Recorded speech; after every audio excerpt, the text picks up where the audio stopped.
민족의 대명절 한가위가 즐겁게 지나갔고요. 중국 유커들의 한류 관광이 활발해지는 가운데 사생팬 논란이 커졌습니다. 어떤 일이 벌어지고 있는 것인지 최영일 문화평론가와 함께 짚어보겠습니다. 전화 연결되어 있습니다. 안녕하십니까? 네, 안녕하세요. 예, 간혹 문제가 되던 사안인데요. 이 추석 직후에 이 사생팬 논란이 커졌습니다. 어떤 일인지 소개를 해주시죠. 네, 어제 30일 자정이 조금 지난 무렵에요. 사고가 하나 터졌네요. 늦은 시간이었는데 30대 중국인 여성이 광이동에 있는 조인성 씨 자택에 문을 두드린 겁니다. 이 가족들이 문을 열어주자 집으로 들어가서 조인성 씨 나오라고 이제 소리를 지르다가 가족들의 신고로 경찰이 출동한 건데요. 다행히 조인성 씨나 가족들에게 신체적 피해는 없었고요.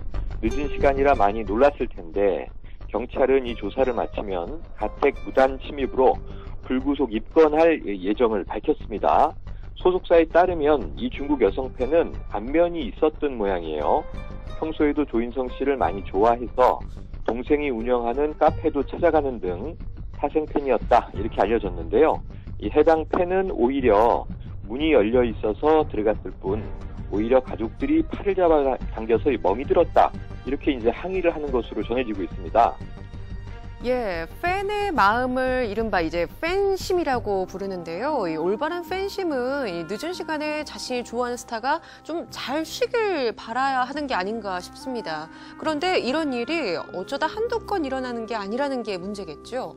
네, 맞습니다. 이게 마침 같은 날 이 밴드 CN블루의 정용화 씨 트위터 글이 올라와서 또 화제가 되고 있는데요. 정용화 씨는 뭐라고 썼냐면요. 사랑해 주시는 마음 매우 잘 알고 진심으로 감사하고 있습니다. 하지만 집에는 찾아오지 않았으면 좋겠습니다. 이렇게 좀 솔직하고 정중하게 적었어요. 알고 보니 조인성 씨와 마찬가지로 추석 연휴 중에 사생팬이 집을 침입했고요. 추석을 맞아서 부모님이 올라오셨을 때라 가족들이 매우 놀랐다는 겁니다. 정용화 씨는 이런 글을 올리는 것은 처음이다 이렇게 덧붙이기도 했습니다. 이 사생팬이라고 하는 것을 이제 저희가 인터넷 사전에서 찾아보면요.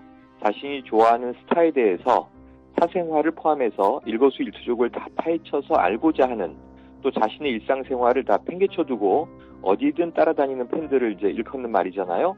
과연 이 팬이라고 해야 할까 하는 고민도 드는데요. 이 해당 스타들에게는 사실 공포의 존재다. 이렇게 보는 시각이 많아져야 합니다. 이런 일은 지금까지도 종종 있어 왔고요. 스타의 인기에 비례해서 앞으로도 벌어질 수밖에 없는 현상인데 문제는 이게 과해지면 사회 병리적인 현상으로 번지게 됩니다. 지금부터라도 사생팬에 대한 계도, 또 이 팬문화 내에서의 어떤 자정작용, 그리고 또 보다 좀 세련되고 팬들도 고려하는 안전대책이 함께 필요한 것 아닌가. 우리가 좀 이 과제를 풀기 위한 노력을 시작해야 될 것 같습니다. 예, 앞서 말씀드린 것처럼 이 과거에도 이 사생팬과 관련해서 여러 가지 논란들이 있었습니다. 어떤 사건들이 있었는지 짚어주시죠. 네, 아까 리포트에도 나갔으니까요. 몇 가지만 추가드리면 이 정용화 씨 이전에 이미 지드래곤의 이 트위터를 보면요. 엄마랑 누나가 밤에 집에 들어오다 너무 놀라니 집은 오지 말아줘. 이렇게 좀 애교 섞인 SNS를 날린 적이 있습니다. 또 이 블락비의 지코는 보다 좀 더 강경합니다.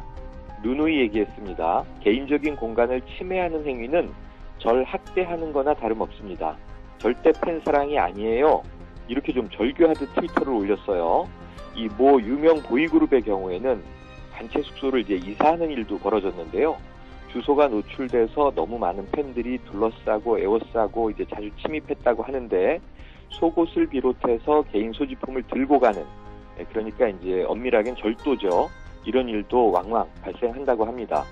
해외에서 찾아오는 사생팬들의 경우에 미리 이제 스타의 주소를 확인하고 입국하고요. 하루 나절이나 혹은 반나절 택시를 아예 대절해서 이제 따라다니는데 이것을 또 이제 사생 택시라고 부른다는군요. 이 여성 스타들은 더 위험합니다. 비슷한 일들 벌어지고요. 소속사마다 이 숙소 보안 관리가 큰 미션인데 여성 스타들은 무대 위나 아래에서 순환을 많이 당했죠. 무대로 난입한 사생팬들이 끌어안거나 성추행을 시도하는 경우도 있었고요. 아예 이제 끌고 나가려고 하는 납치극 비슷한 상황이 연출되기도 하고 이 크레용 팝의 초아도 이런 일이 있었고요. 소녀시대 멤버에게도 벌어지는 등 걸그룹 또한 사생 팬들에게 순환이 이어지고 있습니다. 예, 몇몇 사례들을 말씀해 주셨는데 참 섬뜩합니다. 팬이 남보다 자신이 좋아하는 스타를 더 아껴주고 보호해줘야 할 것 같은데요. 왜 이런 일이 자주 벌어지는 걸까요? 네, 이게 아까 이 사회병리적 현상이다 이런 말씀을 드렸는데요. 우리가 정상급 스타를 이 아이돌이라고 부르지 않습니까? 근데 이 아이돌이 걸그룹, 보이그룹, 좀 어리고 젊은 스타들만을 지칭하는 표현은 아닙니다. 원뜻은 우상이라는 뜻이거든요. 그러니까 인간보다 더 우월한 숭배의 대상인 존재를 얘기하는 건데요. 이게 뭐 지금은 신화나 종교의 시대가 지나고 자본주의, 상업주의 시대다 보니까 이 우상이 상품화된 겁니다. 흔히 우리가 연예인을 상품에 비유하는데 이거 무서운 말이죠. 이 사람에 대한 사랑은 예의, 매너, 배려 이런 것을 이제 지니지만 상품에 대한 사랑은 소유욕, 집착 이런 것으로 이제 타오르다가 열정이 식어버리면 가차없이 망가뜨리거나 버리지 않습니까? 예를 들어서 우리가 영화 작품에 보면요, 이 미저리라는 작품이 있었는데 베스트셀러 작가에 대한 병적인 집착을 이제 그렸어요. 그 안에서 가해자가 주인공한테 이야기를 합니다. 나는 당신의 넘버원 팬이다 이런 얘기를 하거든요. 또 명배우 로버트 드니로가 야구 스타에게 집착해서 범죄를 저지르는 작품 더 팬도 있는데요. 이 사생팬에서 더 나가면 스토커가 되고 여기서 나아가면 적극적인 범죄자로 발전하게 되는 과정을 보여주는데 현실 가능성이 높아지고 있습니다. 옛날에는 스타의 노래만 들어도 좋고요. 브로마이드 한 장 방에 붙여두면 행복했는데 그 팬심이 이제는 공연장으로 찾아가고 팬미팅도 하고 또 개별적으로도 만날 수 있는 존재다라고 하는 이 집착이 커지면서 대리만족의 수준을 지금 넘어가고 있는 겁니다.